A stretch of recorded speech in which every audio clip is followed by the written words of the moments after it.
현미예수님, 한 주간 잘 지내셨죠?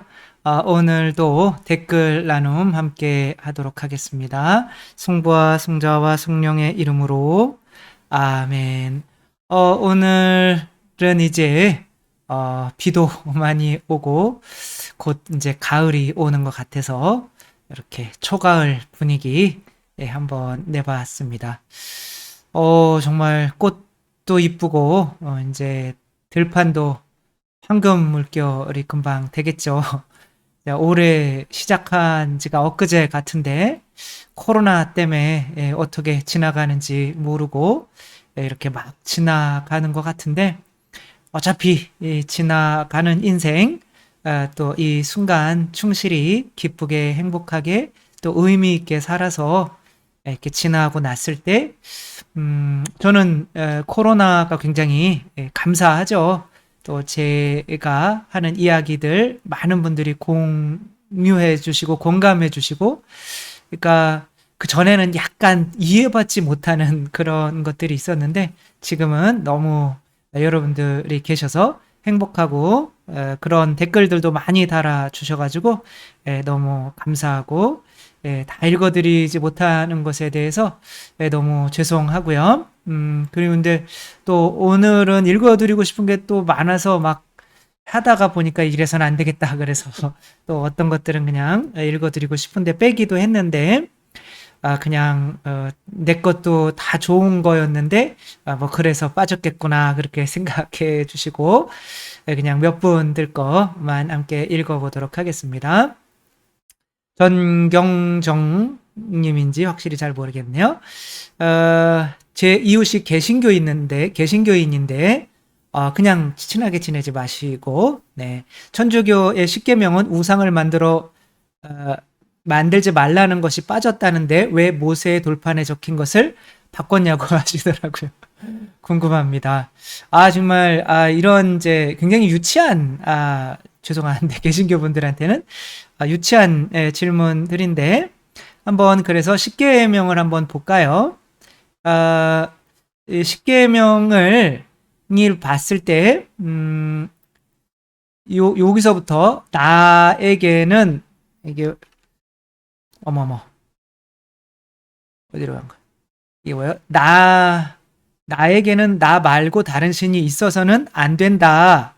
그러니까 요것과 너는 위로 하늘에 있는 것이든 아래로 땅에 있는 것이든 땅 아래로 물속에 있는 것이든 어떤 형상으로도 신상을 만들어서는 안 된다. 그러니까 개신교는 요것을 두 개로 자른 거고요. 그러니까 이제 맨 마지막에 여기서는 십계명이 1번, 2번, 3번, 4번 이렇게 안 적혀 있어요. 그래서 이 문장을 어디에서 자르느냐가 이제 문제인데 우리는 아우구스티누스의 어떤 전통을 따르는 거죠. 그러니까 너에게는 나 말고 다른 신이 있어서는 안 된다. 여기서 자르는 게 이제 개신교. 그 다음에 너는 위로 하늘에 있는 것이든 아래로 있는 것, 땅 위에 있는 것, 어떤 형상으로도 신상을 만들어서는 안 된다. 그리고 너는 그들에게 경배하거나 그것을 섬기지 못한다. 주 너의 하느님인 너는 질투하는 하느님이 나를 미워하는 자들에게는 조상들의 죄악을 3, 4대까지 갚을 것이다. 그리고 그러나 나를 사랑하는 이들은 천대 이르기까지 자애를 베푼다. 그러니까 여기까지 이렇게 이게 1번, 이게 2번, 그 다음에 하느님의 이름을 부당하게 불러서는 안 된다. 뭐 이렇게 3번, 뭐 이런 식으로 가는 거죠. 안식일을 지켜라. 이제 4번, 뭐 이렇게 가는 건데, 천주교는, 이것이 너에게는 나 말고 다른 신이 있어서는 안 된다. 라는 것이 우상을 만들지 마라. 라고 하는 여기까지를 설명하는 거로 보는 거예요. 그래서 이게 이제 아우구스티누스의 전통인데 아우구스티누스가 이렇게 나눈 거죠. 다른 신 섬기지 마라. 여기에 다른 신 만들지 마라. 라는 게 당연히 포함이 될 수밖에 없는 거다. 문법상으로. 그 다음에 여기서부터 주 너의 하느님의 이름을 이제 고다면 다른 이야기잖아요. 그렇죠? 여기서 우상도 하나의 섬기는 거잖아요. 그러니까 그렇게 자르는 것 뿐이에요. 그러면은 맨 마지막에 뭐가 남느냐면 이제 개신교는 하나가 부족하잖아요. 그러니까 이웃의 아내를 탐내는 것과 재물을 탐내는 것을 두 개로 나눈 거예요. 그래서 이웃의 아내를 탐내는 것이 거기서는 이제 우리는 이게 9번째고 이게 10번째인데 개신교에서는 지금 하나가 그 위에 쓴 거잖아요. 그렇죠? 그래서 이거를 그냥 통틀어 10번이라고 이렇게 묶은 거예요. 그러니까 여기서 자른 거죠.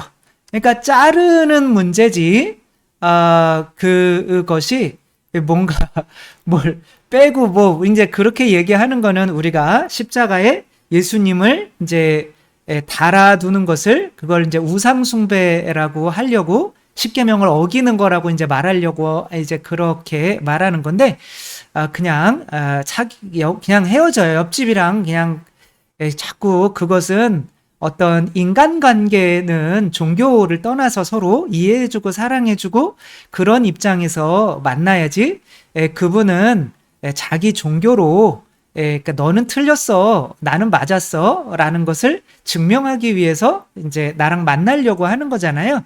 그런 관계는 잘 만나도 소용이 없다. 그런 거죠. 배타적인. 그럼 그래 니네는 그 십계명은 이제 그렇구나. 그건 이제 필론이라고 하는 사람이 이제 해놓은 거고 필론은 그리스도교 신자가 아니었어요. 제가 알기로. 근데 아우구스티노스는 개신교에서도 존중하는 사람이거든요. 그러니까 아우구스티노스의 전통을 우리가 그냥 따르는 것 뿐이고 그것은 1, 2, 3, 4, 5 이렇게 써 있지가 않다. 십계명에는. 그래서 그 문장을 어떻게 나누느냐에 따라서 다른 거고 한 분이신 하느님을 흠숭하라라고 하는 우리의 1번 그 계명에 우상을 만들어서 섬기고 뭐 이런 내용까지 다 포함이 되는 거다. 우리는 십자가에 계신 예수님을 그 나무나 쇠를 섬기는 것이 아니라 마치 부모님의 사진을 보며 부모님을 공경하고 부모님을 기억해내고 하는 것처럼 그렇게 하는 거다. 그러면 너희들은 왜 굳이 십자가라고 하는 거를 이렇게 위에도 달아놓고 그 안에도 달아놨냐? 이 세상에 있는 거는 어떤 것도 그렇게 조각이나 뭔가를 해서 성전 안에 들이지 말라고 했는데 결국 50보 100보 아니냐라고 이렇게 말씀을 하시면 그래 그럼 헤어져 이렇게 말할 거예요. 그러면 감사합니다. 그리고 그냥 천주교 신자끼리 잘 지내시면 되겠습니다. 아나바이님 강의 잘 듣고 있고요. 7기도 오늘 말씀하신 7기도가 비르지따의 7번의 주님의 기도인가요? 네, 맞습니다. 이스테판님, 조금 두려운 생각이 많은 고통받는 이들, 특히 건강 문제로 고통을 받으며 쓰러져가는 이들의 의미는 무엇인가요? 이제 고통의 의미인 거죠, 그렇죠? 그러니까 정말 고통을 받을 때는 왜 나에게 이런 고통을 주셨습니까? 라고 하지만 전에 그 나라 물고기 님이 암입니다 라고 이렇게 선고를 받으셨을 때 하느님 감사합니다. 암이라 하느님 감사합니다. 이렇게 기도를 드리기도 하고 제가 아시는 분은 일하시다가 기계에 이제 손가락 2개가 잘려셨었는데 바로 들고 하느님 감사합니다. 이렇게 손목이 안 나가고 손가락 2개만 나가게 해주셔서 감사합니다. 이렇게 하신 것처럼 이제 뭐 행복이라는 것이 무조건 그냥 아이들에게 너희들 편한 대로만 해. 아무데나 똥 싸. 아무거나 그냥 먹고 싶을 때나 먹어. 이렇게 하면 아이들이 성장을 못 하잖아요. 성장 자체가 고통을 통하여 성장하는 거기 때문에 고통도 하느님께서 우리에게 필요하시니까 허락하시고 주시는 거다라고 생각하고 나에게 고통이 올 때 하느님께서 이것을 통해서 나를 어떻게 성숙시키기를 원하는가. 어차피 우리가 병들고 고통받고 죽고 이 세상은 그냥 우리가 훈련하는 장이기 때문에 이 세상에서 왜 나를 힘들게 하세요? 라고 하는 거는 하느님께서 이 세상을 마치 나를 위해서 천국으로 만들어 달라고. 천국은 하늘에 있잖아요. 땅에 안 만들어져요. 그러니까 이 세상은 어차피 이렇게 훈련 끝나면 이제 훈련이 다 끝나면 어떻게 되겠어요? 훈련장은 이게 뭐 쓸모 없게 되는 거잖아요. 그렇죠?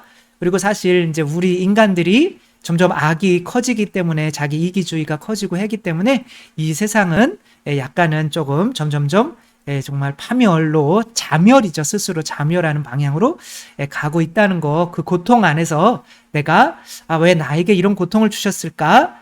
그렇게 찾아내서 그 고통이 나에게 감사가 될 수 있도록 그것을 잘 묵상을 하는 것이 우리의 나아갈 바인 거죠. 그 나라고 하는 그거 송명희 시인도 있잖아요. 그쵸? 태어나서 이렇게 자폐는 아니고 이제 지체의 어떤 부자유자이신 건데 말도 이제 못하시고 어눌하게 하시고 손발 이렇게 구부러져 가지고 못하고 있을 때 나 가진 거 없지만 하느님은 이제 공평하고 그쵸?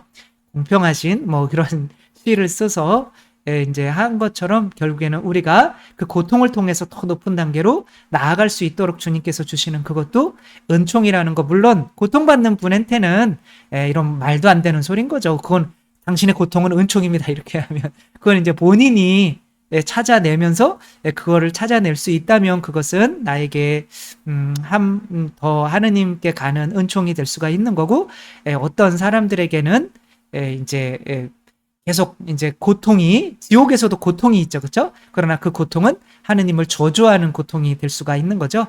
그리고 고통 안 받는 사람이 없죠. 누구나가 다 알게 모르게 받는데 그것을 내가 어떻게 받아들이고 어떤 식으로 해석해서 하느냐가 우리가 앞으로 나아가거나 밑으로 떨어지거나 하는 것이니까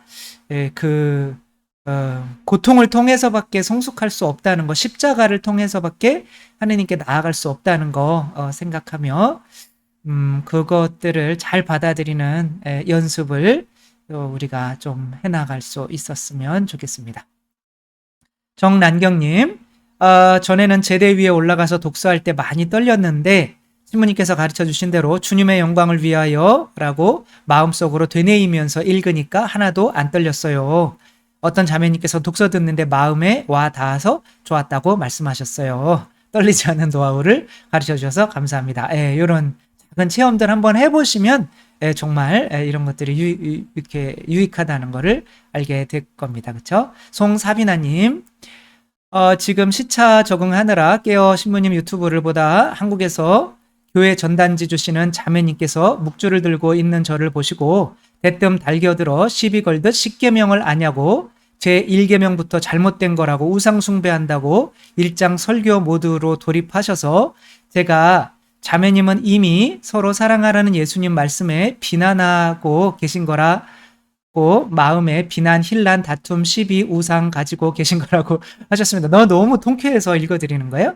또 제가 예수님 사랑하시냐고 여쭤보았고 그분이 당연하고 어이상실한 듯 대답했고 저는 자매님 엄마 없다 하시냐고 사사로운 엄마도 사랑하고 공경해야 되는데 그게 자식의 도리인데 어염집 아줌마가 아니라 신을 담은 우리의 하느님을 담은 어머니이시죠. 그렇죠? 전지전능 하신 분이 좀 알아서 흠도 티도 없는 분을 선택하셨겠느냐고 하물며 인류를 구원하신 자매님께서 사랑하시는 예수님을 품고 낳으시고 길러주신 분이 성모님이시거늘 하느님께서 택하신 엄마를 굳이 홀대하고 있지 않느냐고 제4계명에 부모님한테 효도하라고 하셨는데 그분은 아마 개신교는 5계명이겠죠. 그렇죠?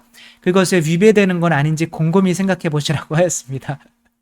물론 잘못 가르친 목사님한테 있으니 주신 마스크 스티커에 목사님 전번 있으니 제가 전화하겠다고 하니까 뭐 이렇게 헤어졌다는 거. 정말 훌륭하십니다. 네. 뭐 굳이 그들에게 싸울 필요는 없지만 그리고 뭐 이렇게 한다고 그들이 변화되진 않겠지만 우리가 이제 그들이는 교리를 잘 알고 우리는 교리를 모르고 그들이 성경을 잘 알고 우리는 성경을 모르고 그렇게 쪼를 필요가 없어요. 그들이 아는 성경도 그들이 아는 그냥 교리 틀에 맞춰서 이렇게 쓰신 거거든요. 그러니까 은총이 가득하신 마리아님 기뻐하십시오. 주님께서 당신과 함께 계십니다. 그래서 은총은 뭐 때문에 끊기는 거예요? 죄일 때문에 끊기는 거잖아요. 그렇죠? 그게 성경에 나와 있는 거란 말이에요. 그러니까 성모님께서는 죄가 사해지지도 않았는데 은총이 가득하고 하느님과 함께 계시고 또 성령으로 아드님을 잉태하실 만큼 하느님이 오죽 깨끗한 분을 거룩하신 분을 선택하셨겠어요. 그죠? 그렇게 삼위일체 하느님이 성령으로 잉태하시고 하느님 아버지 함께 계시고 뭐 이런 삼위일체 하느님이 함께 계시는 모시고 있었던 성모 마리아를 그 성경에 그대로 나와 있는데 그 정도는 공경해야 되지 않겠냐 이렇게만 말해도 그 사람들은 아무 말도 못해요. 그러니까 사실 성경은 내가 가진 교리를 그것을 통해서 이야기 전해주는 것이기 때문에 우리가 쫄 필요가 없어요. 우리 나름대로 또 우리가 믿는 그것들을 성경에 이렇게 해서 해주면 그분들도 꼼짝 못한단 말이에요. 왜 처음 들어본. 그러니까 지금까지는 천주교 신자들이 나 성경 몰라, 나 교리 몰라 이렇게 하니까 개신교 신자들이 어쩌면 뭐 다 일부가 그쵸. 일부 개신교 신자들이 막 마리아교야 뭐 그러며 막 하는 거죠. 왜 십계명에서 우상 숭배하라고 했는데 너희들은 십자가에다가 예수님 걸어놓고 우상 숭배해 막 이렇게 말도 안 되는 거로 이제 시비 걸면 우리가 그러니까 미안한데 잘못했네. 성경에 나오는 건데 어떡하지? 이렇게 할 필요가 없어요. 이분처럼 당당하게 내가 아는 거를 주장하면 그들도 어떻게 못합니다. 그래서 아주 잘하셨고요. 또또스토우스님, 그러니까 차별금지법 지금 뭐 이렇게 하고 있는데 동성애가 뭐 이렇게 하고 트랜스젠더나 갖가지 가학적 피학 성변태 범죄자들마저 이렇게 해주고 뭐 유치원 때부터 동성애와 학문성교 이건 좀 너무 심하지 않나? 교육받게 한데 그거를 그럴까요? 유치원한테 이러한 동성애와 학문성교를 할까요? 아무튼 이게 뭔가 이렇게 좀 이게 이게 아무튼 뭐 문제가 있긴 있는 법인 것 같죠. 저도 들어가서 이제 청원했으니까 여러분들께서도 이제 뭐 이런 것이 맞다면 이것은 주교회의에서 해가지고 이런 법을 이제 금지시킬 수 있도록 무슨 지금 액션이 분명히 교회에서는 있어야겠죠. 그러나 물론 주교회의에서도 지금 윤리위원회에서 분명히 보고는 있을 텐데 그래서 뭐 저는 이게 뭐 어떤 건지 사실은 저도 잘 몰라요. 모르는 입장에서 이분이 저는 맞는다 생각하고 저도 가서 했으니까 여러분들께서도 한번 알아보시고 이런 것에 대해서 이게 만약에 그런 법이라면 분명히 우리가 그렇게 그냥 할 수 있도록 냅둬서는 안 되겠죠. 그렇죠? 이수경님, 정말 저한테는 나올 수 없는 용기로 얼마 전부터는 불교 신자이신 시댁 외숙모와 교회 권사이신 친정 이모와 무교라고 주장하는 30년 지기 친구에게도 새벽 배송으로 신부님 복음 말씀을 전달합니다. 이게 이제 정말 자신 있어진 거죠. 그쵸? 그래서 야단 맞을 준비하고 무대포로 보내는데 기적처럼 고맙다는 이야기를 어디죠? 듣습니다. 이모는 개신교 목사님만 참 진리를 증거하는 분이라고 맹신하시던 분이셨는데 요즘 신부님 강론 듣고 나서 통화하자고 하실 때가 있습니다. 그리고 저랑 통화하실 때는 신부님 인상에서 시작하셔서 관상까지 보시며 아니 개신교 분이라면 좋더라 하시네요. 좋더라니까 또 좋은 인상으로. 네. 이모 싫으시면 말씀하세요 하고 했더니 주님이 알아서 하십시오 라고 보냈습니다. 이런 무대포 정신으로. 그럼요. 그러니까 이거를 뭐라고 그랬냐면 캐리그마라고 해요. 캐리그마는 설득시키는 게 아니에요. 그러니까 바오로 사도도 내가 지혜로 이들을 설득시키려고 한 게 아니라 성령의 힘으로 복음을 선포한다고 이렇게 말씀을 하시거든요. 우리는 누군가를 우리가 설득하려고 하면 이제 이거는 자존심 싸움이 되기 때문에 그들이 아무리 내가 옳다고 여기더라도 설득당하지 않아요. 선포하는 겁니다. 그냥 내가 아는 거를 그냥 선포하는 거예요. 그리고 거기서 믿든지 안 믿든지 그것은 그들에게 맡기는 겁니다. 그러나 선포까지 안 하고 있다면 그거는 문제인 거죠. 그래서 제가 뭐 알아서 할 테니까 개신교든 어디든 혹시 제 거를 보내고 싶으신 분들은 많이 보내시고 헤어져 그러면 이제 헤어지시면 되는 거죠. 연부부님, 신부님의 복음 말씀과 유익한 강의들을 들으며 하루하루 힘을 얻고 영적인 성장을 하고 있습니다. 예수님 순환기도, 15기도, 7기도, 오후 3시 자비의 기도 빠뜨리지 않고 바치고 있습니다. 신부님을 만나게 해주신 분께 감사드리고 단식에 대해 설명을 부탁드립니다. 저도 일주일에 2번 수요일과 금요일 단식을 하며 기도하려고 합니다. 그런데 어떻게 하는 것이 정확한 건가요? 물과 빵만으로 3끼를 먹는 것인지, 물 대신 커피는 안 되는 건지, 그냥 본인이 정하시면 돼요. 연두부님, 두부를, 죄송합니다. 드셔도 되고. 그냥, 예수님께 그냥 단식이라고 하면, 일반적으로는 그냥 물만 마시는 거라고 생각하시면 돼요. 그런데 이제 효소 단식, 이제 물 대신 효소, 우리 건강을 위해서 효소를 하는 경우도 있고, 그 다음에는 뭐 그냥 아침 한 끼 단식하고, 뭐 점심 저녁은 뭐 이렇게 드시는 것도 하고, 그것은 내가 정하면 되는 거예요. 왜냐하면 인간의 육체를 배불리게 되면 뭐가 커지는 거예요? 자아가 커지는 거죠. 그렇죠? 세속육신 마귀. 근데 배가 고프면 일단은 이 자아가 뭐만 생각하느냐면 밥 좀 먹었으면 좋겠다라고 하는 거예요. 그러니까 다른 죄를 지을 수가 없어요. 그렇게 내가 육체를 조금 절제를 하면 굉장히 자아가 작아져요. 그러니까 하느님이 커지시는 거죠. 그래서 그냥 육체를 조금 괴롭힌다 생각하는 입장에서 내가 원하는 대로 선택해서 알맞게 그렇게 단식을 해나가시면 좋을 것 같아요. 정경희님, 하늘나라에도 계급이 있어서 높은 자리를 얻기 위해서 이 세상에서 복음도 전하고 봉사도 해야 한다는 강론 말씀이 거듭되는데 저는 그 부분에 거부감이 듭니다.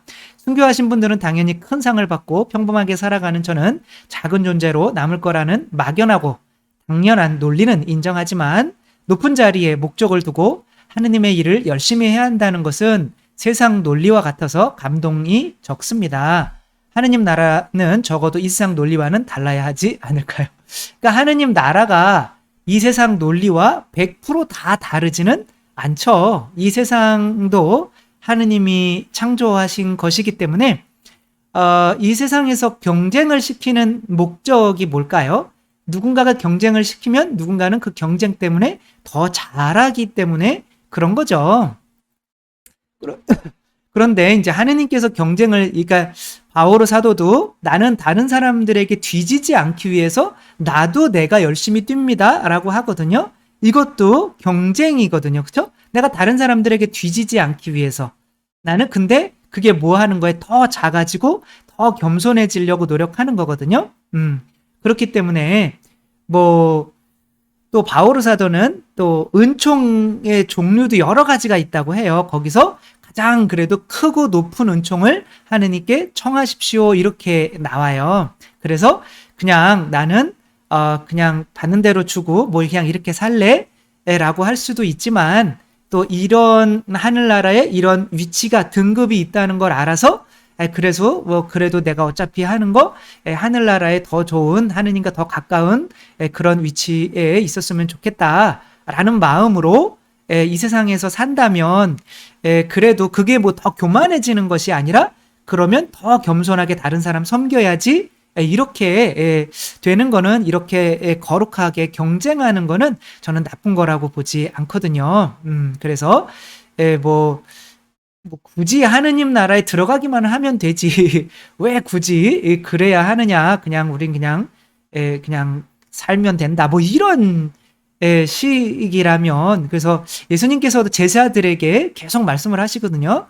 너희들이 하늘나라에서 높은 자리 얻으려면 제발 좀 더 섬기는 사람 돼 라고 말씀을 하시거든요. 그래서 그게 스럽건 스럽지 않건 하느님께서 우리에게 또 당신께 나아가기 위한 방법으로 쓰신 것이기 때문에 뭐 꼭 감동받아서 그렇게 하는 것이 아니라 그렇게 하는 것은 어차피 인간들이 또 그런 마음이 있기 때문에 또 하늘나라에서 더 높아지기 위해서 그 소아데레사도 있잖아요. 아주 작은 소아데레사까지도 그냥 막 높은 꿈을 꾸었는데 이제 막 경쟁을 하고 있는 거예요. 근데 소아데레사는 능력이 없는 거예요. 그러나 높이 가고 싶은 거예요. 그러니까 하느님께서 그 소아데레사를 이렇게 들어서 제일 높은 자리에 이렇게 앉혀주시는 그런 내용도 있거든요. 그래서 뭐 저도 웬만하면 하늘나라의 높은 자리에 앉고 싶어요. 그래서 그것 때문에 제가 더 교만해지고 더 뭐 아무것도 안 하고 그러지는 않는 것 같아요. 아무래도 하늘나라에 그렇게 높고 낮음이 분명히 있고, 그렇다면 내가 어차피 이 세상에서 신앙생활 하는 거 더 그래도 뭐 하느님과 가까운 자리에 앉기 위해서 더 노력해야지 라고 하는 게 저는 틀렸다고 보지는 않거든요. 그래서 뭐 각자 그냥 알아서 사시면 되는 거지만, 하느님께서 또 예수님께서 그런 식으로 하셨다면, 또 바울 사도도 그렇게 말씀하시고 성인들도 또 그런 식으로 또 사셨다면 뭐 그것이 그렇게 틀린 것은 아니지 않을까, 이런 생각이고요. 김안젤라님, 신부님 감사합니다. 강의를 3번 이상 들었는데 매번 놓친 것들을 찾아 빠짐없이 제 마음에 새겨놓고 성경책에 노트 필기도 하였습니다. 특히 모세가 신발을 벗는 부분에서 자아를 털어버리는 것이라고 설명해 주실 때 언젠가부터 제가 잠자리 들기 전에 아주 소중하게 발을 씻는 행위를 하기 시작했는데, 기도 중에 하느님께서 그러기를 원하신다고 생각이 들어서였습니다. 하지만 그저 고생한 내 발에게 하느님 뜻 안에서 오늘 하루 수고했다라는 의미로만 하던 저의 행위가 더 큰 의미가 있었구나라고 느낀 순간 큰 전율을 느꼈습니다. 그러니까 발을 닦게 된 게 이제 하느님이 그걸 원하신다고 그렇게 했는데, 또 여기에서는 내 자아를 이제 씻어내는 것과 또 연결이 돼서 이제 성경 공부하면서 놀랐다는 거죠. 그렇죠? 모세에게 행해진, 그리고 예수님께서 제자들에게 베풀어 주신 그 일을 나도 아버지의 이름으로 매일 밤 자아를 털어내며 하루를 마감하고 잠들 수 있는 것에 감사합니다. 네. 이렇게 성경 공부도 열심히 하시고 또 실생활에도 이렇게 해주시는 거 감사드리고요. 신부님 말씀처럼 11조를 봉헌하니 가진 것을 팔아 가난한 사람에게 신소아 대리사님 나눠주고 예수님을 따르는 제자가 된 것 같고, 가진 것을 다 팔아 땅속에 보물이 묻혀있는 밭을 사고 있다는 마음이 들었습니다. 영성 서적 구입이나 성경 공부, 성지 후원 등을 할 때에도 그런 것 같습니다. 열등감을 채우려고 아이들 학원, 예쁜 옷, 더 큰 집, 좋은 차, 맛집, 인증샷, 여행 다니면서 여행에 대한 환상에 사로잡혀 있을 땐 11조를 내가 굳이 내야 하나?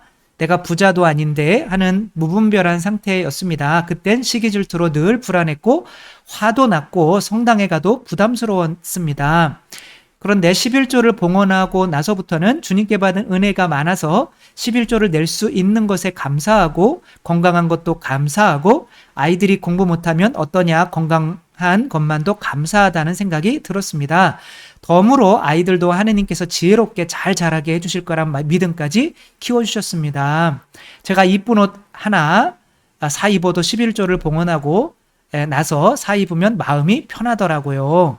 네, 이렇게 11조 하면서 당신이 이렇게 느끼는 어떤 더 복된 즐거움에 대해서 이렇게 설명을 해주셔서 감사드리고, 정말 아직도 용기를 못 내시는 분들이 있다면 내가 가진 이런 모든 거, 그래 어차피 다 자식도 돈도 시간도 모두 하느님 거야, 그중에 10분의 1 하느님께 봉헌하자, 그렇게 한번 봉헌해 보시면 그 봉헌하는 것에서 얻는 그 이런 행복감을 모두가 다 느끼실 수 있을 것입니다. 이부 에우니케님, 이 인도네시아인데 서브타이틀 영어로 자막 좀 넣어달라고. 혹시 제 유튜브 뭐 다는 못하시겠지만 혹시 뭐 중요한 것들 그런 것에 서브타이틀을 자막을 혹시 영어로 넣어주실 분 혹시 있으시면 저한테 메일로 개인적으로 이렇게 주시면 이렇게 제가 유튜브 채널 뭐 이렇게 뭐죠, 공동으로 그런 할 수 있는 거를 열어드릴 테니까 뭐 구원의 원리 뭐 이런 것들, 혹은 성경이나 이런 것들에 이렇게 서브타이틀을 좀 넣어주시면 혹시 외국에서도 보고 싶으신 분들은 볼 수가 있겠죠. 혹시 관심 있으신 분들은 한번 여기로 제가 3 하수원.or.kr 여기로 이렇게 보내주시면, 메일을 보내주시면 이제 한번 또 대화를 통해서 한번 또 해외 국제적으로 한번 또 하면 더 좋겠죠. 늘 감사님. 물론 한 분이 오셔서 또 당신 또 이렇게 저기로 뭐죠? 제 강론이나 이런 것들을 중요한 것들을 이제 그 뭐라고 하냐? 블로그에 이렇게 올리고 계신 분도 영어로 계신 분도 있기는 해요. 네. 늘 감사님. 꿀맛 같은 묵상 강의 감사드리고요. 매일 저녁 식사 준비를 하며 다음날 묵상 영상을 보고 있습니다. 신부님의 영상은 하나도 빼놓지 않고 봅니다.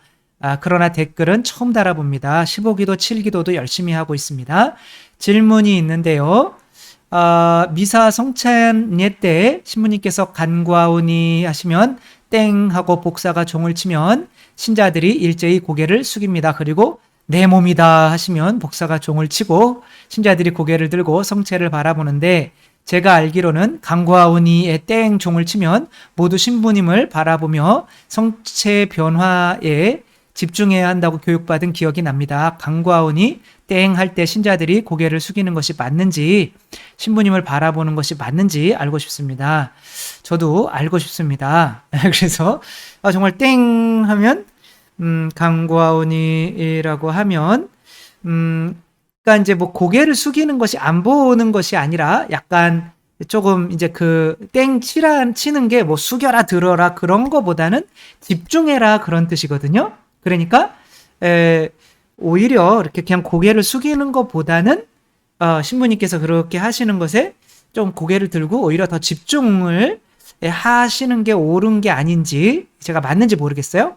그리고 또 땡 치면 신부님께서 이렇게 올리시고 내리면 다시 땡 치면 이제 신부님께서 절하시면 같이 이렇게 절하고 다시 이제 신부님이 하시는 거를 보는 것이 오히려 더 집중을 하는 것이 아닌가 이렇게 땡 하고 이렇게 그리고 또 딴 생각할 수가 있으니까 오히려 땡 하고 할 때 신부님 하는 게 보는 게 더 맞는 것 같아요. 제 생각에는. 남세실리아님, 요즘 매일 미사에 참여하고 있는데요. 며칠 전 미사에서 주님의 기도를 하는데 하늘에 계신 우리 아버지 중에서 아버지에서 눈물이 나며 목이 메어 결국 소리내지 못하고 마음속으로만 따라했던 기억이 있습니다. 나는 과연 하느님께 어떤 딸일까? 과연 아버지라 부를 수 있는가? 라는 생각이 들었습니다. 시간이 좀 흐르자 눈물은 참을 수 있었는데 콧물은 참을 수가 없잖아요. 난 이게 웃겨서 읽어드리는 거예요. 콧물이 자꾸 흘러내려 계속 콧물을 닦으며 미사를 마쳤어요. 마스크가 그렇게 고마웠던 적은 없었던 것 같아요. 선생 신부님 채널에 여러 강의와 강론 들으며 나는 과연 예수님을 만났을 때 라뿐이라고 할 수 있는가 종종 자문하고는 합니다. 감히 규정할 수 없으신 무한하신 하느님 사랑을 조금이라도 예수님을 닮은 삶을 살며 이웃과 나누며 실천하며 살 수 있도록 노력하겠습니다. 그래서 언젠가 혼인잔치에 초대받은 날 쫓겨나지만 않는다면 하느님을 아버지라고 부를 수 있는, 그러니까 하느님을 아빠, 아버지라고 부를 수 있으면 내가 그분처럼 닮아가려고 분명히 하고 있기 때문에 혼인 예복을 분명히 이제 내가 만들어서 입게 되는 거죠. 그렇게 절대 쫓겨날 일이 없습니다. 예수님을 스승님이라 부를 수 있는 부끄럽지 않은 딸 제자가 될 수 있도록 노력하며 살고 싶습니다. 네, 신소아 대레사님, 신부님 강의를 듣고 찔리기도 하고 충격받아서 아이들에게도 보여주고 스마트폰은 줄이고 책을 많이 읽고 성체조배도 열심히 해보자고 했습니다. 너네가 배틀인지 배그인지를 많이 하니까 현실인지 전쟁 중인지 분간을 못하는 거, 그러니까 게임을 많이 하니까 제가 이제 요즘에 메가버스 그거 뭐라 그러죠? 뭐 그런 게 있잖아요. 그죠? 사이버 세상에서 옷도 사고 뭐 건물도 짓고 이제 앞으로는 그런 세상에 살게 된다라고 하는데 그래요. 저는 그렇게까지 가지는 않을 거다. 아무리 인간이 바보 같아도 정말 이렇게 좀 중독자가 아니면은 게임도 중독자가 아니면은 한 8시간, 9시간 이상 이렇게 게임에 몰두하지 않으면은 이렇게 중독이 이렇게 구분은 하잖아요. 그렇죠? 그런데 뭐 그렇게 될 수도 있죠. 제가 신부님을 온갖 유튜브 강의를 계속 틀어놓고 들으며 앵무새처럼 따라 말하면서 행동은 품이 있지가 않은 게 묵상을 할 시간을 충분히 못 가져서 그런가 보다 하니 공감하는 것 같습니다. 휴대폰은 그만 끊고 십자가의 길 후 성체조배 시간을 열심히 가지겠습니다. 어제 오랜만에 영성체 모실 수 있는 두 아이와 십자가의 길을 했더니 참 좋았는데 계약을 해서 아쉽습니다. 그러니까 아이들한테 어렸을 때 이런 기도 이제 힘들지만 그래도 한번 해보라고 하면 아이들도 잘 따라서 하거든요. 근데 어렸을 때 안 가르쳐 놓으면 이제 나이가 들면 훨씬 힘든 것 같아요. 제가 스마트폰 끊고 기도하고 책 읽고 성체조배에 집중하면 아이들도 따라할 걸 알고 있으니 주님께 도움 청하며 힘내보겠습니다. 네, 이렇게 자녀 교육을 이렇게 하시는 분 대단하고요. 전현주님, 오늘 성체조배 했습니다. 1시간 하려고 마음먹었는데 30분 엎드려 졸고 팔이 저렸어요. 코는 안 골았는지. 묵상을 하고 싶었는데 막연했는데 이제 한 가지 주제를 가지고 묵상해 봐야겠어요. 항상 감사합니다. 제가 하느님 마음은 잘 모르겠지만 분명히 전현주님께 엄청 고맙다고 하실 것 같아요. 그쵸? 힘들지만 와서 졸립지만 당신과 이렇게 30분 주무시고 30분이라도 이렇게 하는 모습 얼마나 감사하겠어요. 그쵸? 오지도 않는데 분명히 고맙다라고 하실 것 같습니다. 황석재님, 신부님 안녕하세요. 매번 좋은 강론 감사드리고요. 현재 저희 가톨릭 성경의 창세기 3장 15절의 번역이 제대로 된 건지 의구심이 들어서 질문드립니다. 성모님에 대한 언급 부분인데 과거 공동번역에서는 너는 그 발꿈치를 물려고 하다가 도리어 여자의 후손에게 머리를 밟히리라가 지금 성경에서는 여자의 후손은 너의 머리에 상처를 입히고 너는 그의 발꿈치에 상처를 입히리라고 바뀌었는데 마치 뱀 사탄이 성모님과 대등하거나 혹은 더 강한 힘과 지배력을 가진 것처럼 묘사되는 것 같아. 성모님께서 뱀들이 두려워하는 무서운 존재라는 이미지에 대한 상당한 훼손을 일으키고 있는 것 같습니다. 원문인 히브리어 성서에서는 어떤 뜻으로 정확하게 해석되어 있는지 알고 싶습니다. 황석재님 누구신지 몰라도 약간 수도자시나 저도 그런 생각을 했거든요. 이 부분은 확실히 공동번역이 낫죠. 그쵸? 왜 너는 그분 성모님이 언제 뱀에게 물린 적이 있어요. 그쵸? 그거는 죄를 짓는다는 건데 자아에 물렸다는 거는 죄를 지었다는 거예요. 내 발꿈치를 물려고 하다가 또 여자의 후손에게 머리를 밟히리라 이게 아주 좋잖아요. 그쵸?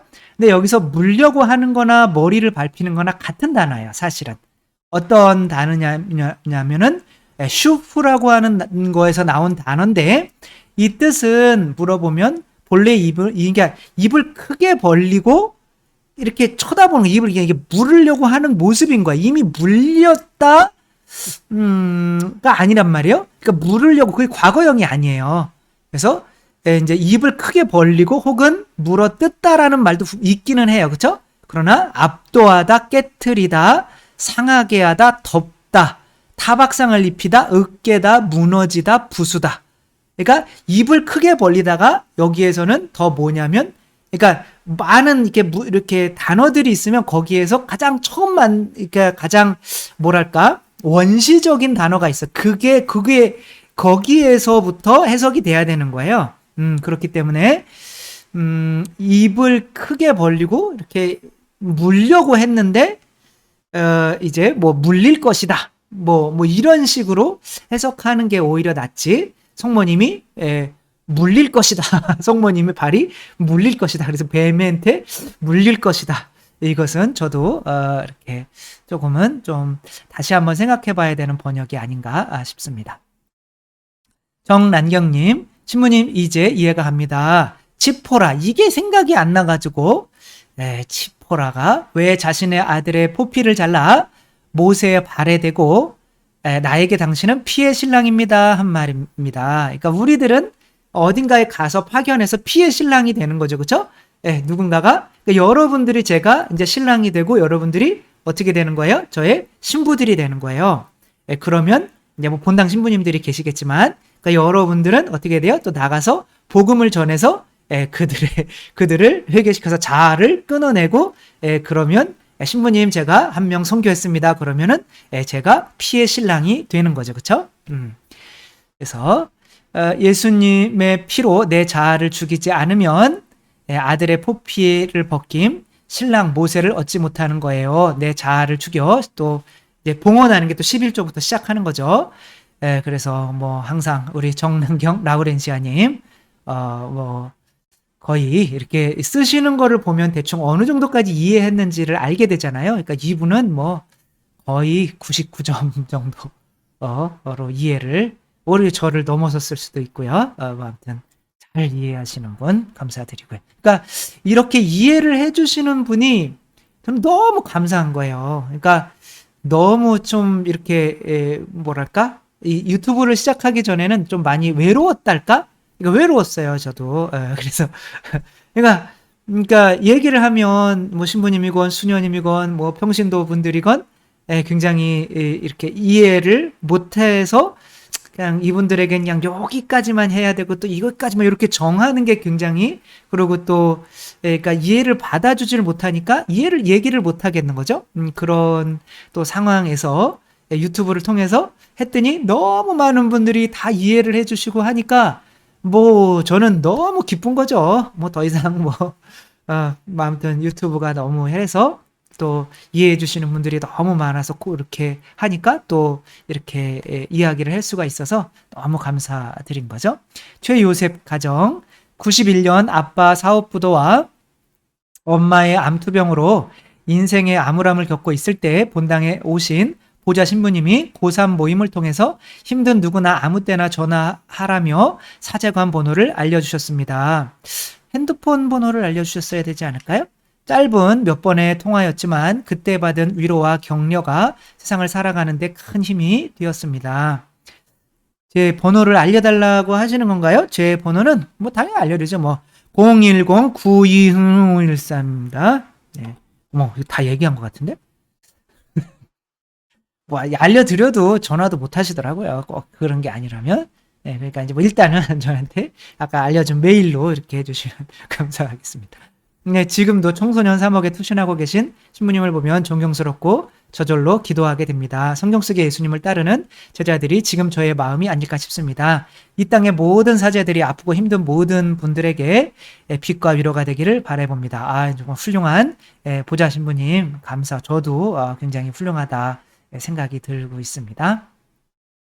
김세트리다님, 신부님 탈출기 강의 신바람나게 잘 들었습니다. 나를 변화시키는 매일 복음 말씀 탈출기 강의 카톨릭 신문 이제 교리를 연재하고 있거든요. 모든 것을 잘 따라듣고 하고 싶어 살고 싶습니다. 그래서 너무 감사드립니다. 김세트리다님. 하사시를 읽을 때마다 넘치는 예수님의 사랑을 느끼게 되고 어떻게 살아내야 하는지를 알게 됩니다. 며칠 전에는 시에나의 카타리나 대화라는 책을 구입해서 읽고 있습니다. 이분도 너무 감사해서 그쵸? 세트리다 김세트리다님 놀러 오세요 한번. 아무래도 저는 신부님을 따라하는 따르쟁이가 된 것 같습니다. 남편의 말, 남편이 또 질투하실 것 같지만 좋은 질투. 제이함님, 신부님 강론 내용과 동떨어지지만 예전부터 너무 궁금했던 거라 그냥 여기에 질문 투척합니다. 개신교에서 휴거가 일어날 거라고 하는데 천주교 교리에서는 어떻게 해석하나요? 한 사람을 데려가고 한 사람은 남겨두고 하는 성경 구절 때문인가요? 천주교에서는 이 휴거, 그게 이제 휴거가 이제 어떤 저도 천주교에서 뭐라고 해석하는지는 뭐 들어본 적은 없는 것 같아요. 그래서 굉장히 조금 천주교에서는 좀 해석을 보류하고 있는 입장이라고 말할까요? 그러니까 뭔가가 이렇게 아직 그게 상징인지 진짜 그대로 14만 4천 명이 이제 하늘로 이렇게 들려질 건지는 명확히 천주교에서는 아직 온전한 해석은 내리고 있지 않은 것으로 알고 있어요. 그래서 어떻게 그래서 뭐 천년 왕국설도 있고 막 그러잖아요, 그쵸? 제가 트름을 했는지 얘기를 안 했으면 몰랐을 수도 있는데 굳이 또 얘기를 해서 죄송합니다. 그렇게 잘 모르겠다. 저도 잘 모르겠다. 라고 일단은 좀 열어놓자. 혹시 제가 아직 요한 묵시록은 공부를 아직 해보지를 못했어요. 그래서 혹시 그때가 될 때면 더 자세하게 공부를 하고 알려드리도록 하겠습니다. 김용숙님, 저희 집안에 666과 투쟁을 시작한 지 2달쯤 되었는데요. 너무 힘듭니다. 저는 세속육신 마귀 666이라고 이렇게 한 거죠. 영적 싸움이라서 그렇겠지요. 저는 이 666을 스마트폰이다. 이렇게 눈뜨면서 찾는 것이 스마트폰입니다. 일상에 폰이 없으면 아무것도 할 것이 없다고 생각하는 것입니다. 아이들의 수업도 이미 미디어와 밀접해지고 모든 게 합리화되어 가고 있습니다. 아이들의 손에서 책이 떠난 지 오래되었습니다. 게임이나 폰 때문에 생기는 갈등은 세대 차이만은 아닌 것 같은데 혼자 광야에서 외치는 것 같았습니다. 하느님의 지혜를 청합니다. 예, 저도 혼자 약간은 외치는 듯 했는데 하다 보니 또 하느님께서 이런 유튜브나 또 여러 가지 다른 채널들을 통해서 또 같이 공유하는 사람들이 생기게 하더라고요. 그러니까 이렇게 먼저 하시고 또 그것을 통해서 또 이렇게 자꾸 하시다 보면 나와 생각이 맞는 사람들이 또 생길 거예요. 카톡이나 그 한두 사람을 통해서 뭐 그렇게 해서 또 뭐 몇백 명까지 늘어나서 또 그런 걸 몇 개의 그룹을 하시는 분도 계시거든요. 그렇게 카톡이나 뭐 이런 거로 내가 혼자 분명히 하는 거지만 이런 뜻을 같이 하는 분들이 있을 거예요. 그래서 뭐 이런 거 이렇게 해가지고 또 내가 하나의 어떤 또 세상에 이 세상 우리나라에서 스마트폰 좀 아이들 제대로 좀 공부할 때는 책을 읽고 그렇게 좀 스마트폰을 하루에 뭐 1시간만 한다든가 그런 식으로 이렇게 자기를 통제할 수 있는 그런 능력을 키워줄 수 있는 어떤 이런 것을 한번 시작해 보셔도 좋지 않을까. 내가 어떻게 해요? 할 수 있어요. 다 할 수 있습니다. 우리 물 위도 걸을 수 있어요. 그러니까 나도 한번 해보고 내가 경험하고 체험하고 또 함께 하시는 분들 함께 이렇게 모아볼 수 있으면 좋을 것 같습니다. 임규호님, 생각과 성찰의 차이는 무엇인가요? 뭐 똑같다고 생각해요, 저는. 그러니까 이제 아무튼 그냥 망상이나 어떤 성찰도 있을 수 있겠죠, 그렇죠? 며칠 전 강의하실 때는 생각보다는 기도를 하라고 하셨는데요. 그래서 신부님 강의를 듣는 것 또한 기도의 일환이라고 하셔서 형실히 보고 있습니다만 과연 생각과 성찰이 크게 다를까요? 생각은 곧 잡생각을 의미하는 것일까요? 물론 이제 잡생각인데 생각도 계속 하나를 뭐 돈에 대해서 내가 하루 동안 계속 돈 생각을 했다. 그것도 성찰이잖아요. 그죠? 그래서 성찰도 이렇게 하지 마시고 성찰이 이제 뭐냐면 그러니까 그것에 대해서 예수님과 대화를 한번 해보세요. 그러니까 내가 어떤 신부님이 이렇게 하는 거 유튜브를 듣는 게 과연 생각일까요? 성찰일까요? 라고 하면 예수님께서 그거는 나와 함께 듣고 있으면 기도가 될 거고 아니면 그냥 생각만으로 이렇게 하고 있으면 큰 도움이 안 될 거야. 뭐 이런 식으로 말씀을 하시게 그러면 그게 뭐가 되느냐면 기도가 되는 거죠. 그래서 생각을 하더라도 하느님의 빛 안에서 그분과 함께 있다라고 하면 그분과 이렇게 하면 내가 하는 이 생각이 어떤 그분과의 대화의 소재가 되거든요. 그러니까 내가 그 생각에 빠져 있는 것이 아니라 내가 제3자가 돼서 하느님과 그 생각에 대해서 같이 보면서 대화를 나눌 수 있다면 그것은 묵상이 되는 거죠. 그래서 하느님의 현존, 기도가 되느냐? 물론 그래서 나중에는 이제 점점 생각을 없애가는 거예요. 그거는 이제 관상의 단계로 가면 이제 그렇게 되는데, 그러니까 아무튼 이제 지금은 묵상 기도를 해야 되는 거니까 묵상 기도라고 하는 거는 어떠한 소재에 대해서 내가 하느님과 대화하는 거다. 그래서 내 생각 안에 내가 생각으로 이렇게 빠져 있는 것이 아니라 멀리 떨어져서 하느님 내가 이런 생각을 하고 있는데 이것은 어떤 거예요? 뭐 이렇게 물어보면 하느님이 그럼 그건 그런 거야. 예수님이 대답해주고 하면 이제 뭐 대답이 금방 오진 않지만 그렇게 하느님과 함께 그것을 바라보고 있다면 그것은 확인을 눌러야 되는 거죠. 어머. 강의 듣고 있습니다. 이게 뭐죠?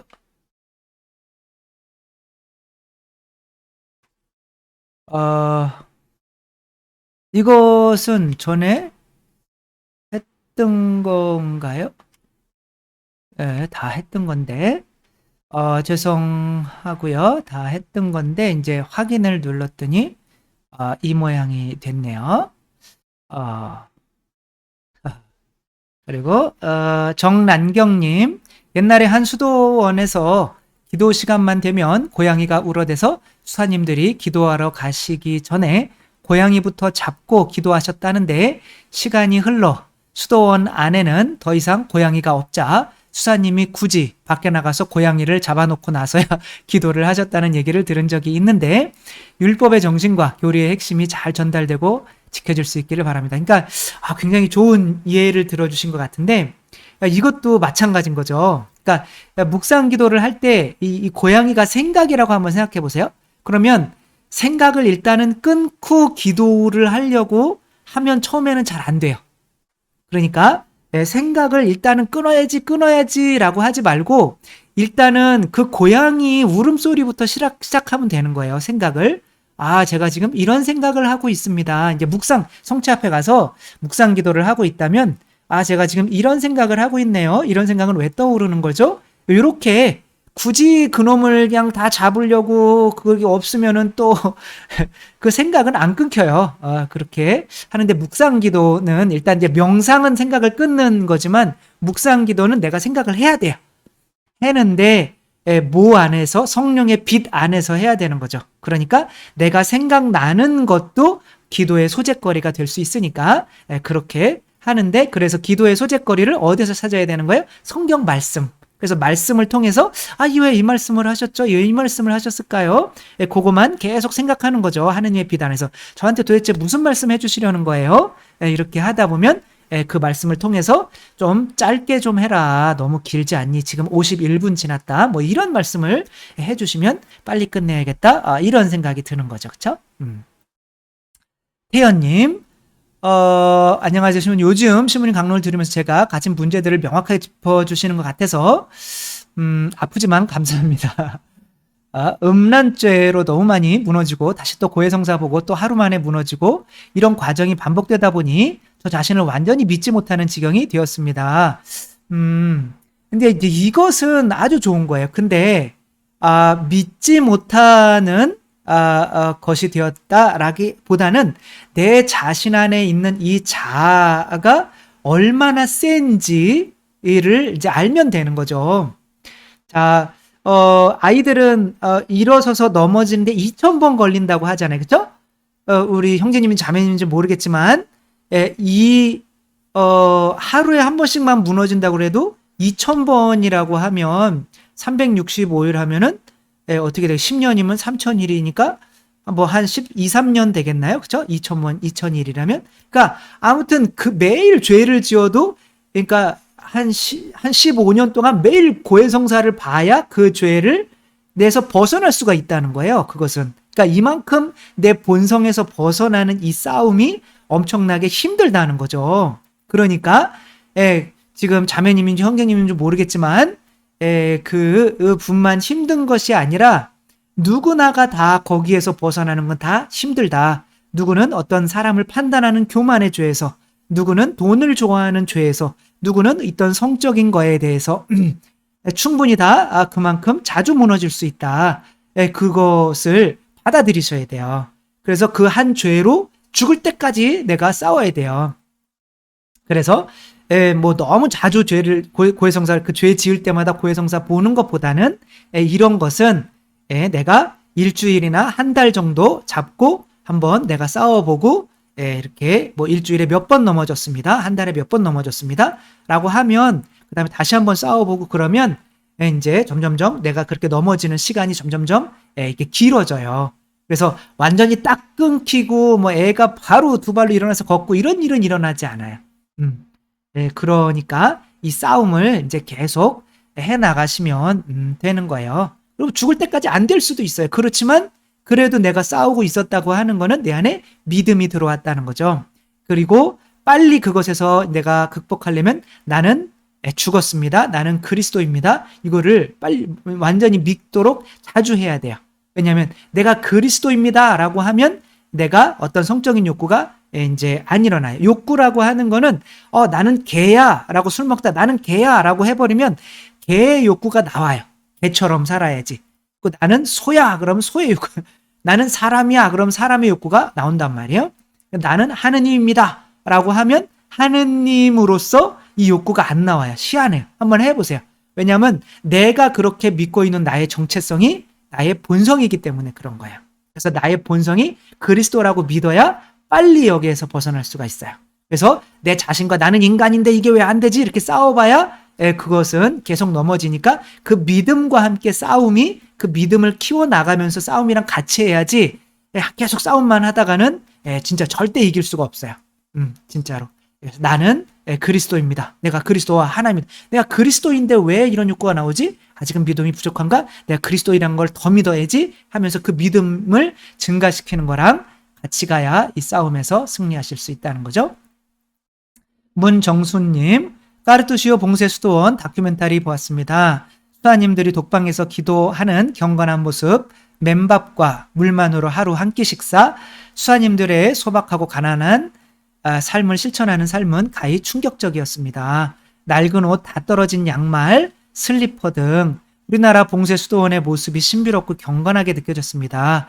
수사님 두 분의 대화 중에서 지금 가장 하고 싶은 게 어떤 것이냐라는 물음에 한국인 수사님이 울먹이면서 사람들을 돕는 것 돕고 싶어요 하던 모습이 찡하게 남습니다. 이렇게 가난과 기도와 겸손으로 살아본 분들은 이게 진짜 행복인데 이걸 좀 알려주고 싶은데 이런 마음이 막 안에서 들끓죠. 그렇죠?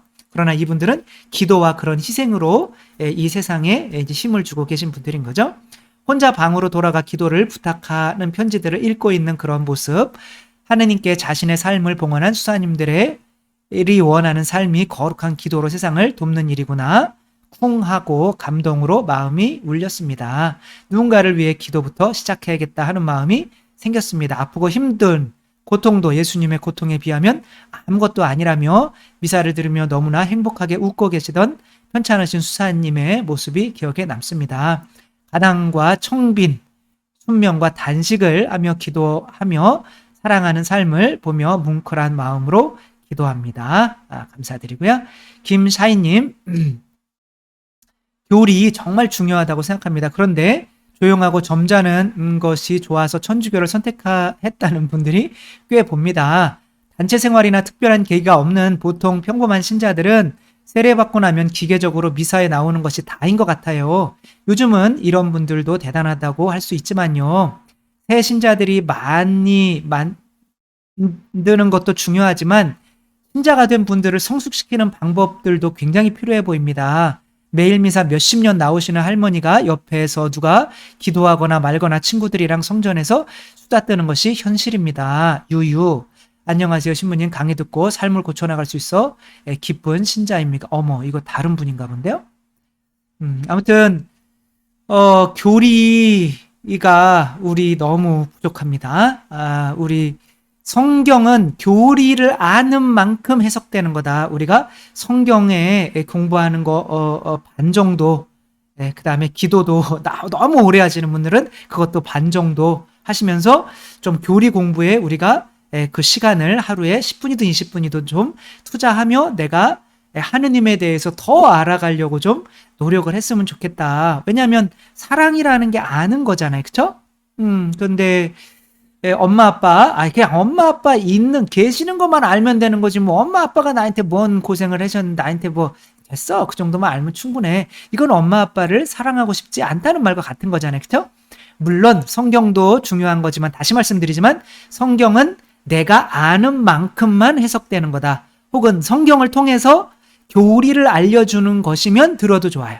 하지만 그 성경에 마치 유다인들처럼 역사가 어떻고 뭐가 어떻고 유다인들을 만들려고 하는 그런 성경 공부는 시간 낭비다라고 하는 거 생각하며 우리가 교리에 더욱더 집중을 해야 된다. 안녕하세요. 신부님 강의 듣고 삶을 고쳐나갈 수 있어 기쁜 신자입니다. 제가 요즘 어떻게 해야 하느님이 기뻐하시는 일일까 고민되는 일이 있어 질문합니다. 하느님께 순종하는 것과 남편에게 순종하는 것이 성경에 나오잖아요. 제 남편은 저희가 11조를 내는 것은 허락했는데 다른 기부를 하는 것은 반대합니다. 나중에 많이 벌어서 기부해야 크게 한다. 지금 당장은 여유가 없다는 논리로요. 그런데 저는 한 달 생활비에서 제가 아껴 쓰고 조금씩 어떨 때는 아까 11조 냈던 어떤 체험을 쓰신 분인 것 같아요. 어떨 땐 조금 통 크게 남편에게 알리지 않고 기부를 하고 있는데요. 이게 잘못된 건가 싶어서요. 아, 이것은 아무래도 일단은 11조를 하고 계시고요. 그리고 남편과 그렇게 협의를 했다면 저는 남편의 뜻을 따라주는 게 오히려 더 지금으로서는 좋지 않는가 싶습니다. 가난한 사람을 돕고 하는 것도 좋지만 순종만큼 뭐 남편에게 순종한다는 게 요즘에는 참 좀 이상한 말처럼 들리지만 순종이라는 것이 하느님 보기에는 내 자신을 어떤 죽이는 모습이기 때문에 더 귀하게 여겨지고 기쁜 모습일 수도 있어요. 그러니까 일단은 남편과 합의가 되기 전까지는 부부는 일심동체잖아요. 그쵸? 신부님도 살아보라고요? 미쳤어요, 왜? 아니, 미쳤어요. 그런 말 쓰면 안 되는데, 바보. 아무튼, 바보라는 말도 쓰면 안 되죠. 하느님이 나를 얼마나 귀하게 만들어주셨는데, 바보같이 또 그런 말을 썼네요. 또 바보라고 했네요. 죄송합니다. 아무튼, 그렇게, 어, 아무튼, 그래도 일심동체, 부부의 어떤 그렇게 협의를 했고, 일민십일조도 하느님께 모든 게 당신 겁니다. 바치고 있고, 하고 있다면, 일단은 남편과 함께 협의를 해서 몰래 이제 그것도 착한 일이고 좋은 일이긴 하지만 그래도 남편에게 어떤 순종하는 마음을 주님께 봉헌하는 거 그것을 주님께서는 더 기뻐하지 않으실까 싶습니다. 이렇게 또 1시간 동안 댓글 너무 정말 댓글 수준도 높고 막 어떻게 해드려야 될지 모르겠어요. 그런데 이제 막 또 어떤 분은 이런 거 뭐 물어보셨더라고요. 신부님 뭐 조회수가 많아져가지고 했는데 돈도 많이 버시겠어요. 그 돈 어디다 쓰세요? 뭐 이런 거.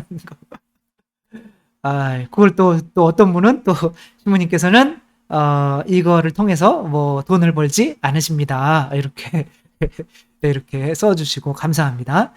뭐 저는 뭐 이거 네, 아까도 말씀드렸듯이 여러분들께서 저의 이런 거를 들어주시는 이런 것만으로 또 너무 감사하고 그렇기 때문에 사실 제가 옛날에 이렇게 복음을 전하면서 돈을 받고 복음을 전했던 게 되게 좀 미안하고 죄송스러운 마음으로 물론 지금도 주면 받기는 하겠지만 강의비를 이렇게 받고 했던 게 되게 너는 복음 전하면서 돈 받았니? 뭐 이렇게 말을 들을 것 같아서 굉장히 하느님께 죄송스럽기 때문에 이런 것을 통해서 차라리 제가 이제 돈을 내면 이런 광고를 없애준다 그래서 여러분들이 들으실 때 더 편하다라고 하면 제가 오히려 돈을 내고 싶은 마음이거든요. 따라서 뭐 광고를 굳이 붙여가며 이렇게 할 필요는 없는 거죠.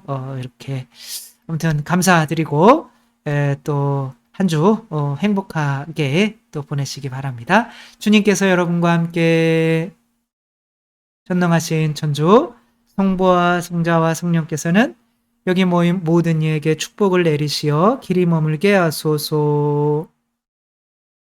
주님과 함께 가서 복음을 전합시다. 하느님 감사합니다. 성부와 성자와 성령의 이름으로 아멘.